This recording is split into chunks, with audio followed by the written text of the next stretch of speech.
A Quarto Sant'Elena sono in aumento i dati che vedono violenze, aggressioni, donne in difficoltà. Quello che emerge sono nubili, single e il grado di istruzione è anche alto. Sindaco Bilia.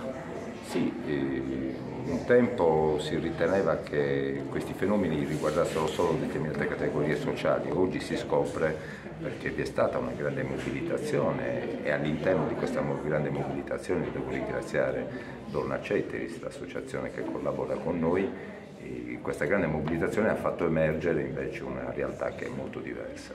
I numeri stanno crescendo, questo non lo so, sicuramente sta crescendo l'emersione dei numeri, ecco, di questo sono più sicuro e credo che il nostro compito sia quello di sostenere queste iniziative con grande convinzione, con grande determinazione. C'è stato, Sindaco Bilia, in una battuta appunto un numero di casi scoperto anche negli ultimi tempi.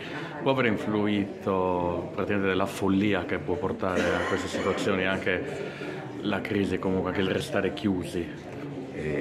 Sicuramente il Covid ha avuto, ma personalmente lo dissi sin dall'inizio, insomma, il Covid avrà delle conseguenze dal punto di vista psicologico pesantissime che conosceremo per anni e le stiamo conoscendo soprattutto tra l'altro anche tra le giovani generazioni, ma da questo punto di vista dell'argomento di cui parliamo oggi è evidente che c'è stato un aumento a seguito di quel dramma, di quell'isolamento che abbiamo conosciuto.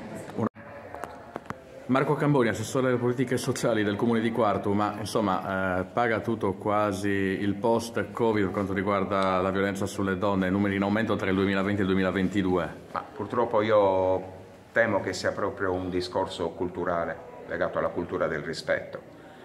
Certo, quel periodo un po' ha inasprito il fenomeno, perché il fatto comunque di stare chiusi in casa, di vivere una dinamica stagnante, ha accelerato certi processi di deterioramento comunque legati alla dinamica di coppia.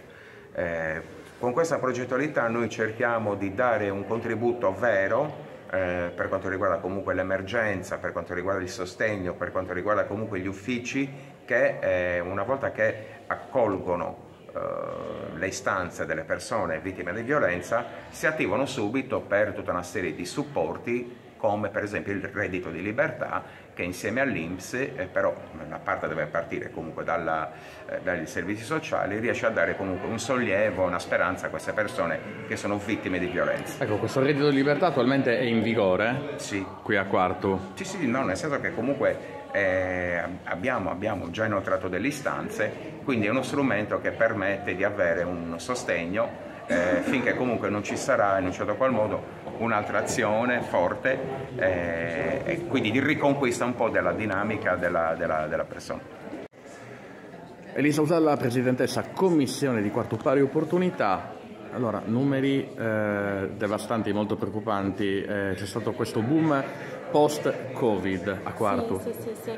Beh, per le donne durante il Covid era difficile denunciare quando c'è stato il lockdown, perché comunque erano costrette a stare a casa, ad allontanarsi, e per loro era difficile allontanarsi dal loro carnefice.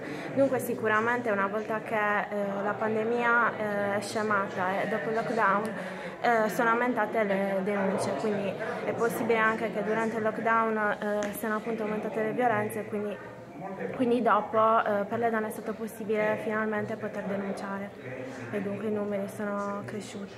Ecco, lei è la presidentessa della Commissione, che consiglio dà alle donne che si trovano attualmente in difficoltà e che magari vivono e soffrono nell'ombra?